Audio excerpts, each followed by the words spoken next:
Ngayon ay Yom Kippur ng Israel. Ano nga ba ang Yom Kippur? Ang Yom Kippur ay ang pinaka-solemn ng Jewish holidays kapag ang mga Hudyo ay naghahangad na bayaran ang kanilang mga kasalanan at makamit ang pakikipagkasundo sa Diyos. Tinatapos nito ang 10 araw ng pagsisisi na nagsisimula sa Rosh Hashanah, ang bagong taon.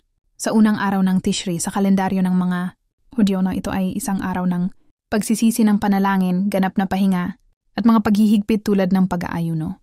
Sa panahon ng Yom Kippur, ang mga Hudyo ay dapat na umiwas sa pagkain, inumin, pakikipagtalik, pagsusuot ng leather na sapatos, pagligo o paglalaba, paglalagay ng mga langis at cream sa kanilang sarili. Maraming mga Hudyo din ang umiwas sa pagsusuot ng gintong alahas sa panahon ng holiday. Bilang araw ng Sabat, hinihiling din ng Yom Kippur na ang mga Hudyo ay umiwas sa trabaho at walang sasakyan sa daan. Meron lamang ay mga ambulansya at mga kapulisan. Share ko lang, thank you.